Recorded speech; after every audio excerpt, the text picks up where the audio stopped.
মুহাম্মাদুর রাসূলুল্লাহ সাল্লাল্লাহু আলাইহি সাল্লামকে কয়েকটা প্রাণী কেমন করে ভালোবাসছিল।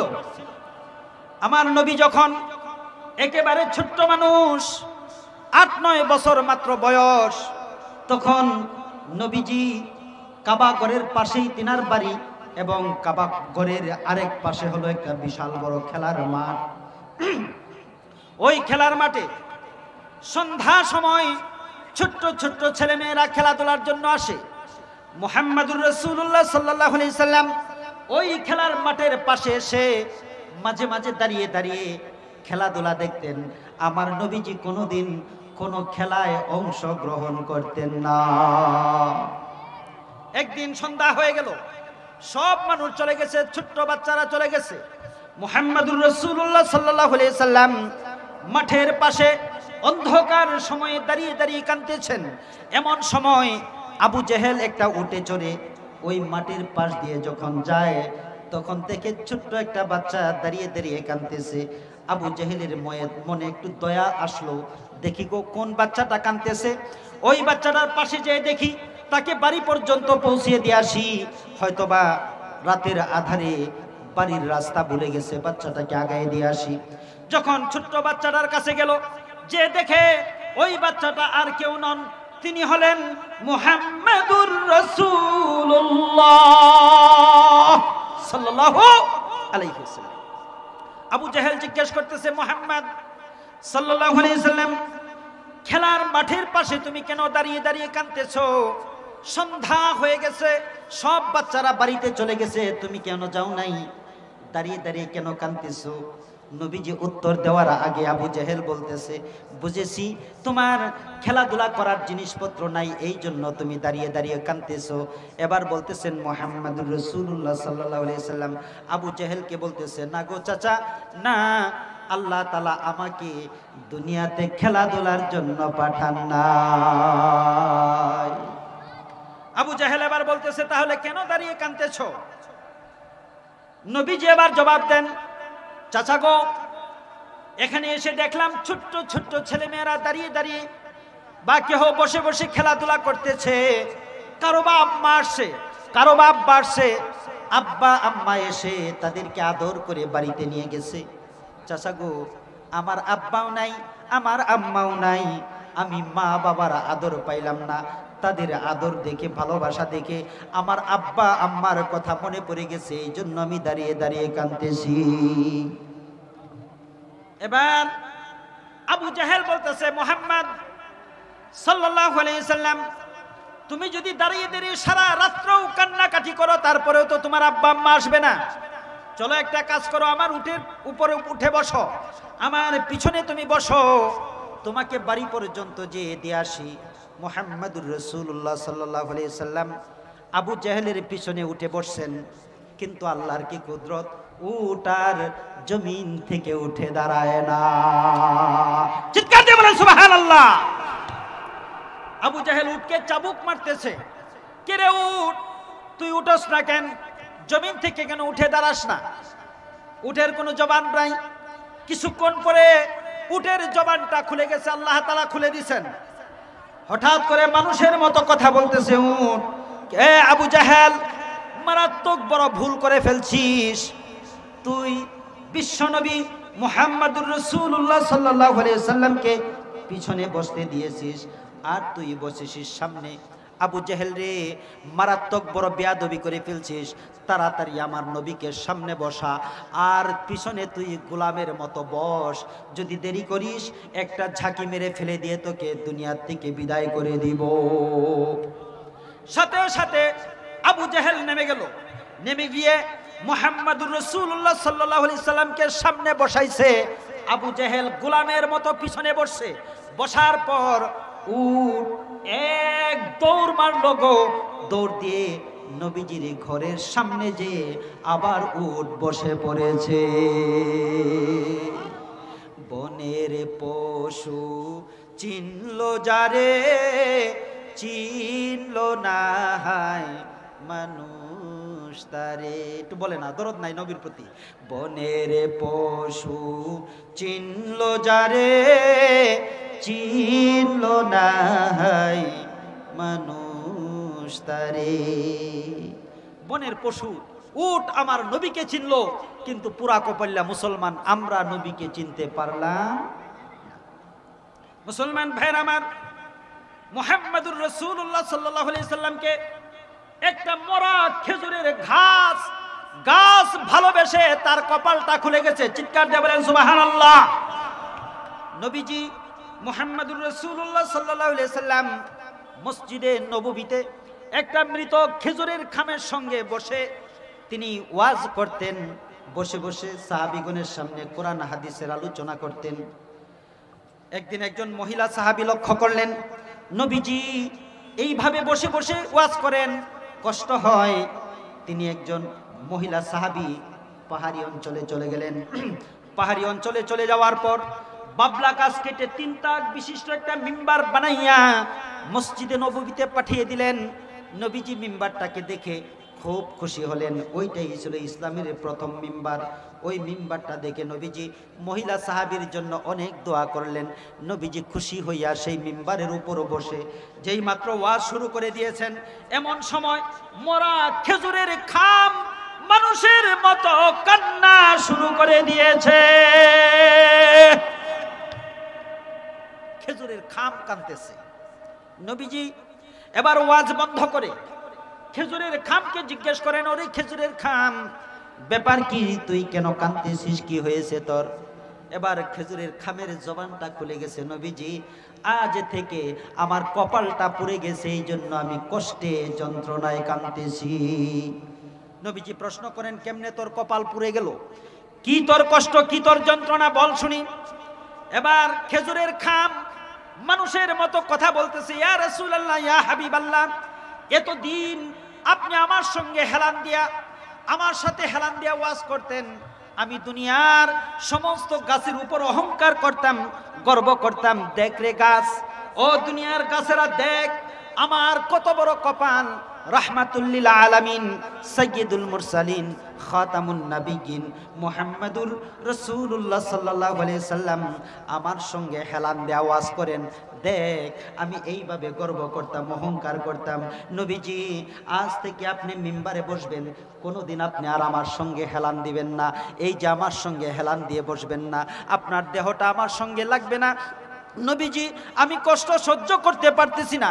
নবীজি, ও নবীজি, এই কষ্টটা সহ্য করতে পারতেছি না বলে আমি কাঁদতেছি। নবীজি, আমার জন্য একটু দোয়া করেন, আল্লাহ তাআলা যেন আপনার সাথী বানিয়ে দেন। এবার নবীজি প্রশ্ন করেন, খেজুরের খাম, তুই যে কাঁদতেছিস আমার ভালোবাসা, তুই কি চাস? বল, তুই কি চাস? এ গাছ, তোর জন্য আমি একটু দোয়া করে দেই, তুই আবার জিন্দা হয়ে খেজুরের বাগানে চলে যা। তোর খেজুর হবে, মানুষগুলি তোর খেজুরগুলি খাবে। এবার খেজুরের খামের কান্নার পরিমাণ আরো বেড়ে গেছে।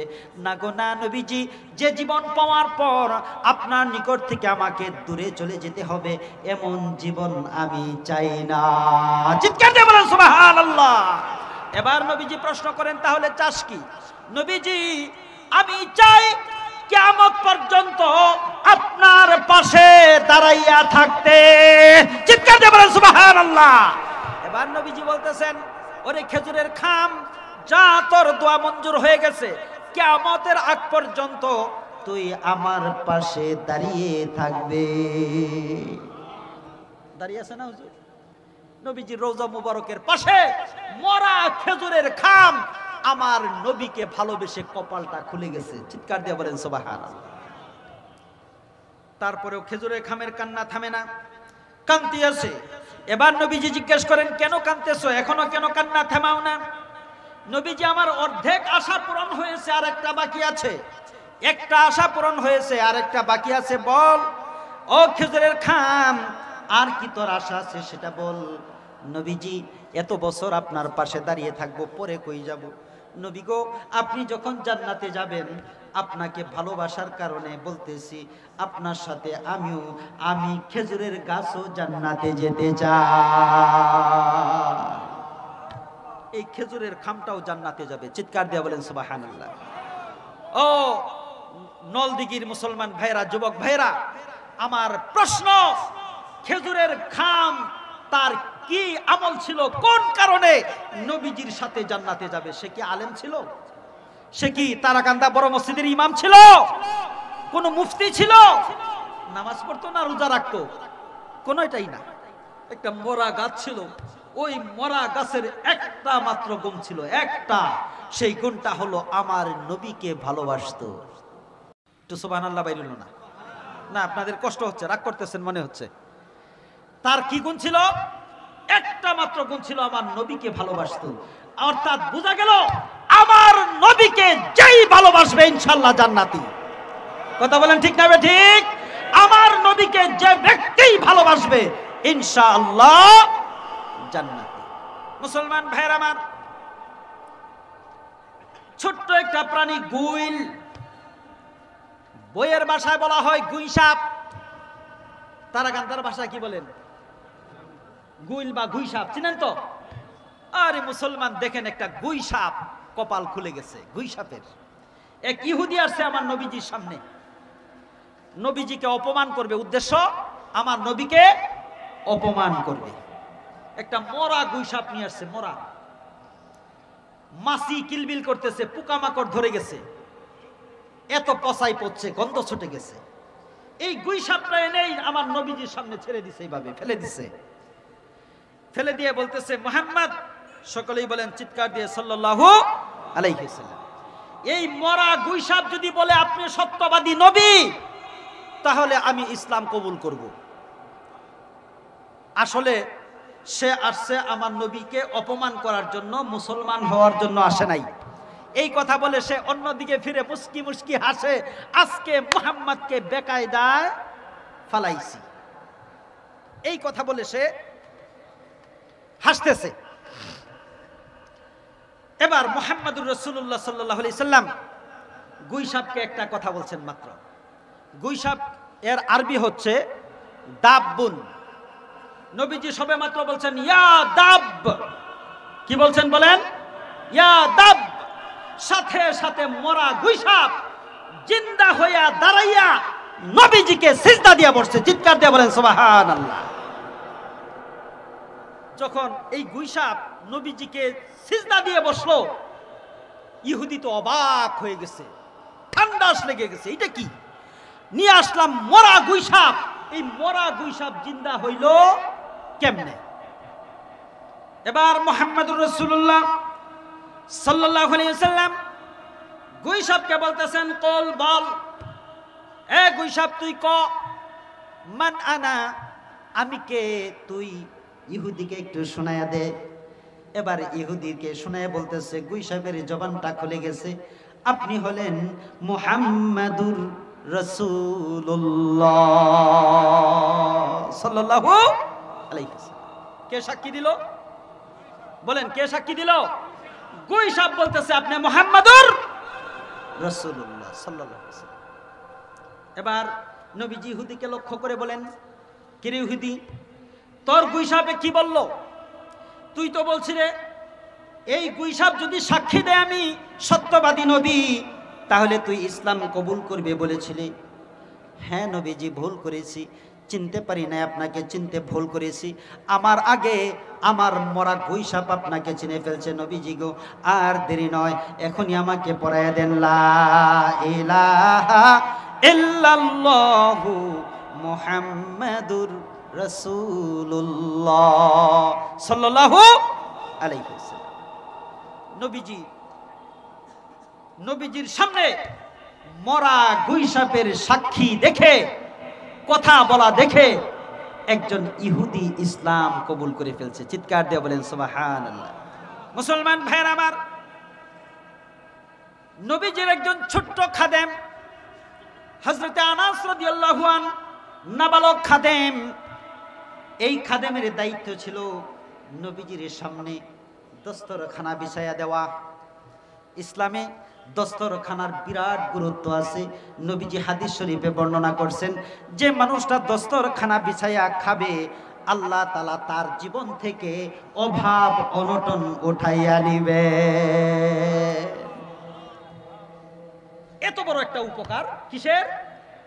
দস্তরখানা। আজকে 1000 ফ্যামিলির, মুসলমান ফ্যামিলির মধ্যে একজনের বাসায়ও দস্তরখানা পাওয়া যায় না। আমরা যদি যাই, সাইফে হুজুর যাই, আমরা যাই দৌড় পারিয়া পেপার আনে, পেপার না থাকলে বেগম সাহেবের উড়না নিয়ে আসে। হুজুর ঠিক বলেন, গামছা নিয়ে আসে, যে গামছা দিয়ে একটু আগে নাক পরিষ্কার করছে সেই গামছা নিয়ে আসছে আমাদেরকে দস্তরখানা বিছাইয়া খাওয়ার জন্য। ও মুসলমান, যে মুসলমান দস্তরখানা বিছাইয়া খাবে, আল্লাহর কসম, আল্লাহ তাআলা ওই ফ্যামিলি থেকে অভাব অনটন দূর করে দিবেন। সুবহানাল্লাহ বাইরিল না? পারবো তো দস্তরখানা বিছাইতে? নবীজির ছোট্ট খাদেম আনাস রাদিয়াল্লাহু আন, এই খাদেমের দায়িত্ব নবীজির সামনে দস্তরখানা বিছাইয়া দেওয়া। নবীজি দস্তরখানা বিছাইয়া খাচ্ছেন, দস্তরখানা একটু ঝুল পড়ে গেছে, যখন ঝুলটুকুন পড়ে গেছে, নবীজি নিজ হাতে ডলে ডলে পরিষ্কার করতে চেষ্টা করছেন, পরিষ্কার হয় নাই, ধোয়ার পরেও পরিষ্কার হয় না। আনাস রাদিয়াল্লাহু আনহু চিন্তা করলেন দস্তরখানা নষ্ট হয়ে গেছে, এটার ব্যবহারের দরকার নাই। নবীজির ঘরের সামনে চুলা জ্বলতেছিল, চুলা চিনেন তো নাকি? চুলা জ্বলতেছিল, ওই চুলার ভিতরে দস্তরখানাটা ছেড়ে দিয়েছেন। উদ্দেশ্য হলো দস্তরখানাটা পুড়ে যাক, দরকার নাই নষ্ট। কিছুক্ষণ পরে যেয়ে আনাস রাদিয়াল্লাহু আনহু দেখেন দস্তরখানার ময়লা পুরে পরিষ্কার হয়ে গেছে, নতুনের মতো হয়ে গেছে, কিন্তু আল্লাহর কি কুদরত, দস্তরখানা আগুনে পুড়ে না। আনাস রাদিয়াল্লাহু আনহু চুলার ভিতর থেকে আবার দস্তরখানা উঠায় নিয়ে এসে নবীজির সামনে খাবার পরিবেশন করেন। যখন ময়লা লেগে যায়, ওই দস্তরখানাকে আনাস রাদিয়াল্লাহু আনহু ধৌত না করে চুলার ভিতরে ছেড়ে দেন। এইভাবে কয়েকদিন দেখেন একজন বড় সাহাবী যে চুলার ভিতর থেকে দস্তরখানা বের করে নিয়ে এসে এই সময় জিজ্ঞেস করেন, আনাস রে, তুমি জাদু কোত্থেকে শিখলে? এই জাদু কে তোমাকে শিখাইলো? আনাস রাদিয়াল্লাহু আনহু বলেন, জাদু না। তাহলে কেন দস্তরখানা আগুনে পোড়ায় না? এবার আনাস রাদিয়াল্লাহু আনহু বলেন, দস্তরখানা আগুনে পোড়ায় না এই জন্য, এই দস্তরখানায় রাহমাতুল লিল আলামিনের হাতের ছোঁয়া লেগেছিল। নবীজির হাতের ছোঁয়া লাগার কারণে দস্তরখানা আগুনে পোড়ায় না। ও তারাকান্দার নলদিঘির যুবকরা বলে যাই, আল্লাহর কসম, নবীর সুন্নাত যদি তোমার শরীরে লেগে যায়, তোমার দেহটাকেও জাহান্নামের আগুন পুরাইতে পারবে না। কথা বলো যুবকটা, ঠিক না বেঠিক? যুবক, নবীর সুন্নতকে আঁকড়ে ধরো, নেতাকে তার সুন্নত বাদ দাও, নবীর আদর্শকে ধরো, মানবের আদর্শকে ডাস্টবিনে নিক্ষেপ করো। যার সুপারিশ ব্যতীত জান্নাতে যেতে পারবে না, ওই নবীকে ভুলে যেও। কষ্ট হচ্ছে বাবারা? রাগ করতেছেন? একটু পানি দেন তো দেখি। এখানে চা দরকার, একটু চা দিল না কেউ।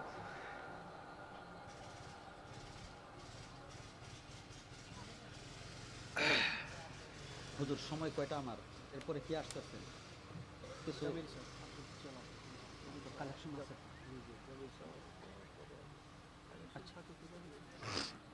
এখনই করে ফেলবো না একটু পরে? আচ্ছা, যাবে ইনশাল্লাহ। প্রিয় উপস্থিতি, আপনাদের খুব কষ্ট হচ্ছে বোধ না? আপনাদের প্রধান মেহমান খুব কাছাকাছি এসে গেছেন, হুজুরের সংবাদ দিচ্ছেন, কাছাকাছি এসে গেছেন, অল্প সময়ের মধ্যে ইনশাল্লাহ এসে পড়বেন। আলহামদুলিল্লাহ বলেন, আর একটু আসতে বলেন। আল্লাহ গো, আপনাদের খুব কষ্ট হইতেছে আলহামদুলিল্লাহ বলতেও। আল্লাহ তাআলা আমাদেরকে কবুল করুন, চিৎকার দিয়ে বলি। প্রিয় উপস্থিতি, হযরতে আবু হুরায়রা রাদিয়াল্লাহু আনহুর জীবনের একটা ঘটনা আপনাদেরকে শুনিয়ে দিই। কোন সাহাবী? আবু হুরায়রা রাদিয়াল্লাহু আনহু। এবং নবীজি মরুভূমির ভিতর দিয়ে একটা সফরে বের হয়েছেন। সফর, হায় হায়, আমার নবীজিকে গাছে চিনল, গাছ। হযরতে আবু হুরায়রা রাদিয়াল্লাহু আনহু এবং বিশ্বনবী মুহাম্মদুর রাসূলুল্লাহ সাল্লাল্লাহু আলাইহি ওয়াসাল্লাম সফরে বের হয়েছেন। প্রচন্ড রোদ, খুব তীব্র রোদ। নবীজি ক্লান্ত হয়ে গেছেন। হযরতে আবু হুরায়রা রাদিয়াল্লাহু আনহুকে বলতেছেন, আবু হুরায়রা, আমি দুর্বল হয়ে গেছি, হাঁটতে পারতেছি না, একটু বিশ্রাম করে নেই, তুমি রাস্তার পাশে বসো।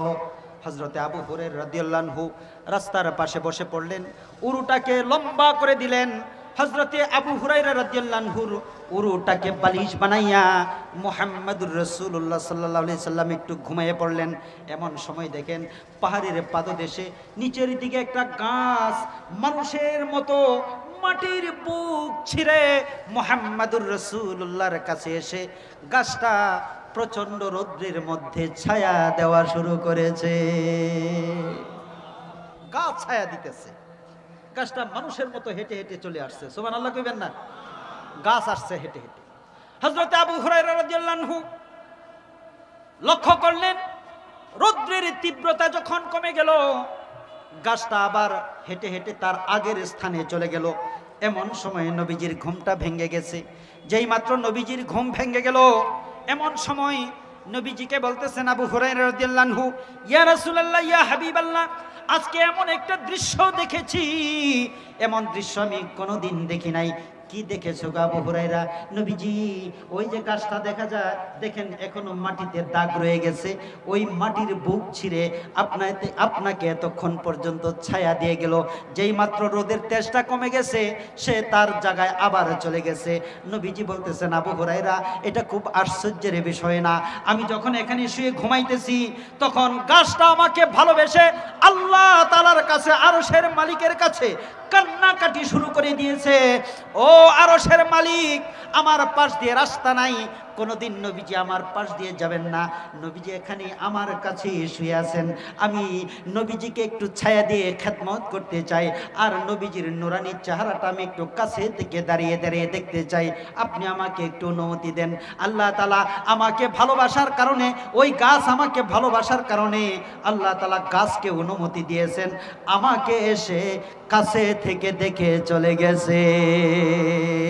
বনের গাছে চিনলো যারে, চিনলো না মানুষ তারে। বলেন বলেন, বনের গাছে চিনলো যারে, চিনলো না মানুষ তারে। গাছ আমার নবীকে চিনলো, কিন্তু আমরা চিনতে পারলাম না। নবীজির আরেকজন ছোট্ট নাবালক খাদেম হযরতে জুবাইর রাদিয়াল্লাহু আনহু, ছোট্ট একটা বালক সাহাবী, নবীজির খেদমতে লিপ্ত থাকতেন। একদিন নবীজি একটা মরু অঞ্চলে চলে গেছেন, সফরে বের হয়ে মরু অঞ্চলে গেছেন।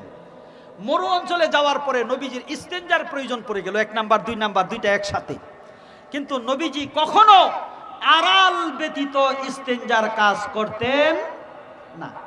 বর্তমান যুবক, এদের ইস্তেঞ্জার দৃশ্য আর আমাদের গোয়ালঘরের গরুর ইস্তেঞ্জার দৃশ্যের মধ্যে কোনো তফাৎ নাই।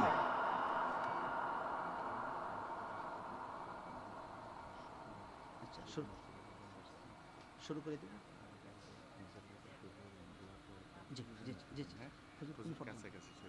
আলহামদুলিল্লাহ। আবারও চিৎকার দিয়ে বলেন আলহামদুলিল্লাহ।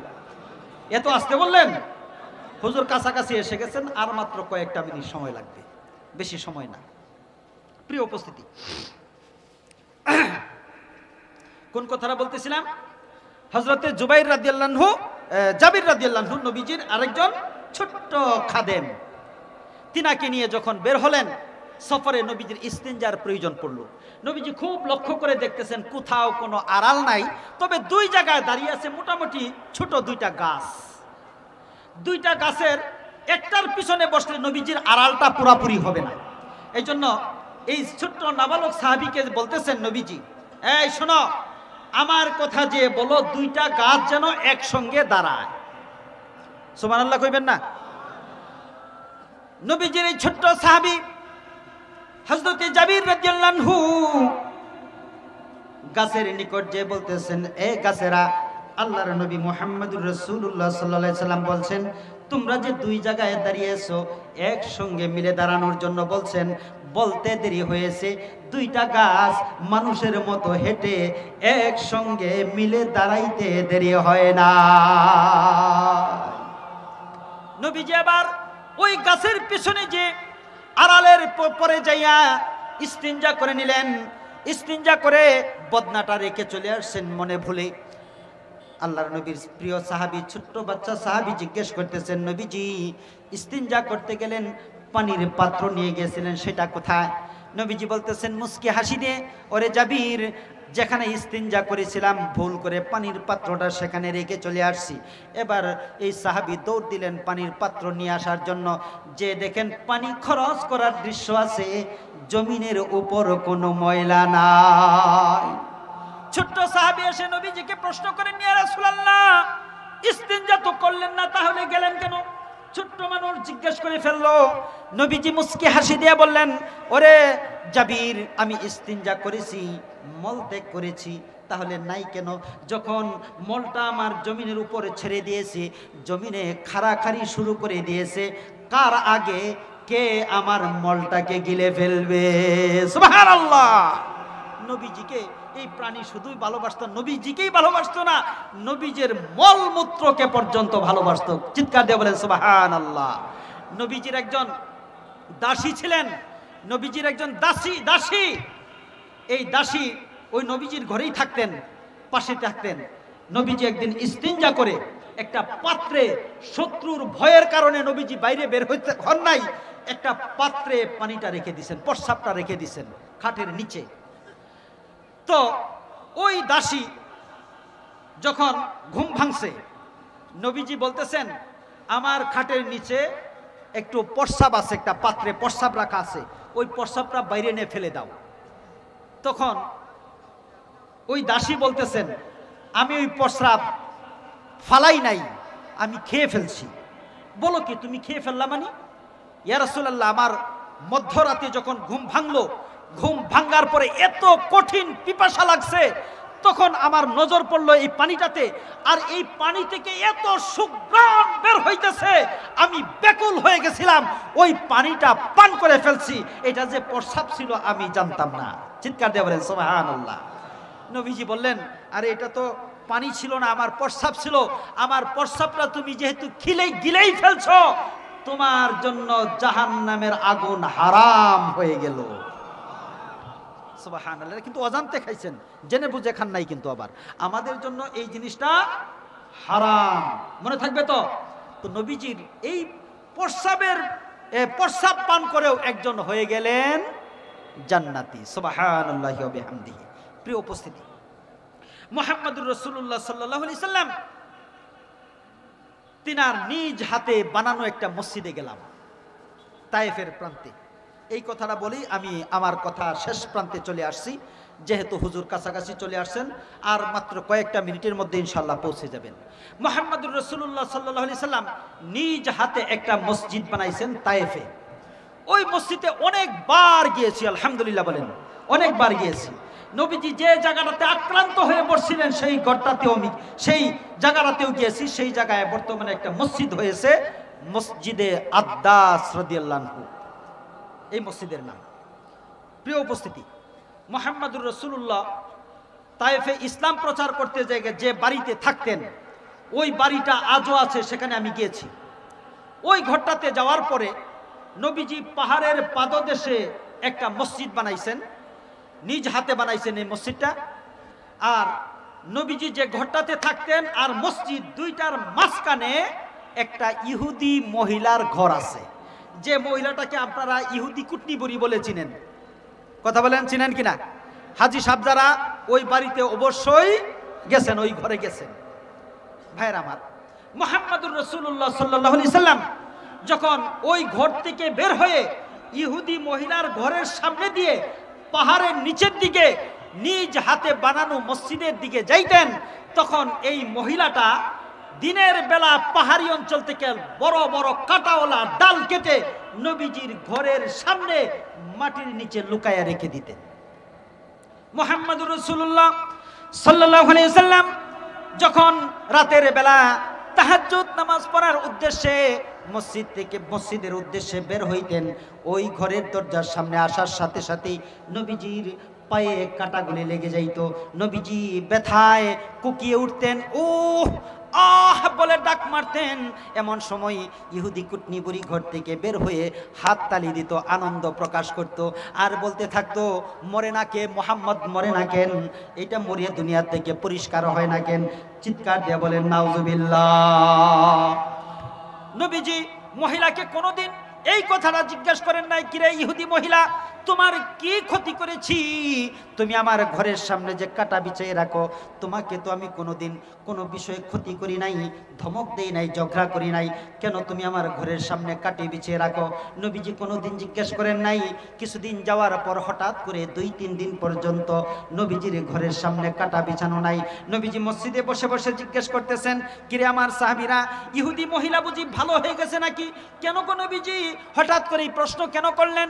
ওরে আমার সাহাবীরা, আজকে 3 দিন হয় আমার ঘরের দরজার সামনে কাটা নাই, এই জন্য জিজ্ঞেস করতেছি, মনে হয় মহিলাটা ভালো হয়ে গেছে। সাহাবীগণ বলতেছেন, না গো না নবীজি, ইহুদি মহিলা ভালো হয় নাই, আজকে 3 দিন যাবত বিছানায় অসুস্থ হয়ে পড়ে আছে। নবীজির মনটা খারাপ হয়ে গেছে। সাথে সাথে মসজিদ থেকে বের হয়ে মহিলার ঘরের দিকে ছুটলেন। মহিলার ঘরের দিকে যেয়ে দেখেন সত্যি মহিলাটা বিছানায় পড়ে আছে। তার বিছানাপত্র, প্রস্রাব পায়খানা নষ্ট হয়ে গেছে, ঘরে কোনো খাবার দাবার নাই, পানি নাই, ঘরটা নোংরা হয়ে গেছে। রাহমাতুল্লিল আলামিন ঘরটা পরিষ্কার করে দিতে শুরু করলেন। মহিলার নাপাক কাপড়গুলো পরিষ্কার করা শুরু করলেন, আর খাবার দাবার দিলেন, পানি দিলেন, খেজুর দিলেন, আর মহিলার দিকে তাকায় বলতেছেন, ওরে আমার ইহুদি মা, আমাকে তুমি বদদুয়া দিও না, আমার প্রতি কষ্ট নিও না, আমাকে মাফ করে দিও, ক্ষমা করে দিও। তুমি 3টা দিন যাবত বিছানায় পড়ে আছো, কষ্ট করতেছো, আমি তোমার খবর নিতে পারি নাই, মনে কোনো কষ্ট নিও না। ইহুদি মা শোনো, আজ থেকে তোমার মরার আগ পর্যন্ত তোমার সেবা যত্ন, খাবার দাবারের জিম্মাদারি আমার হাতে উঠাইয়া নিলাম। কত সুন্দর ছিল আমার নবীজির চরিত্র, কি সুন্দর ছিল আমার নবীর ব্যবহার। মুসলমান ভাইরা আমার, শেষ প্রান্তে চলে আসছি। যখন নবীজি বের হয়ে চলে যাইতেছেন, মা আজকে পানি দিয়ে গেলাম, খাবার দিয়ে গেলাম, আজকে আপনার চলবে, আগামীকালকে আমি সব খাবার দাবার নিয়ে আসবো, চিন্তা করেন না, প্রতিদিন দিয়ে যাব। এবার মহিলাটা কাঁদতেছে, চোখ দিয়ে টপ টপ করে পানি পড়তেছে, বলতেছে, ও মুহাম্মাদুর রাসূলুল্লাহ, আপনি যাইয়েন না, যাইয়েন না, চিনতে পারি নাই, ভুল করেছি, আমাকে ক্ষমা করে দেন, মাফ করে দেন। ও আমার নবী গো, আর দেরি নয়, আমাকে এখনই পড়ায়া দেন লা ইলাহা ইল্লাল্লাহু মুহাম্মাদুর রাসূলুল্লাহ সাল্লাল্লাহু আলাইহি ওয়াসাল্লাম। নবীজির সুন্দর ব্যবহার দেখে একটা ইহুদি মহিলা, যে মহিলাটা নবীজির ঘরের সামনে কাটা বিছাইতো, সেই মহিলাটা নবীজির সুন্দর ব্যবহার দেখে সঙ্গে সঙ্গে ইসলাম কবুল করে ফেললো। চিৎকার দিয়ে বলেন সুবহানাল্লাহ। আমাদের চরিত্রটাও এমনই হওয়ার দরকার ছিল। কথা বলেন না কে? আমাদের চরিত্র নবীর চরিত্রর মতোই হওয়ার দরকার ছিল, কিন্তু আমরা বানাইতে পারি নাই।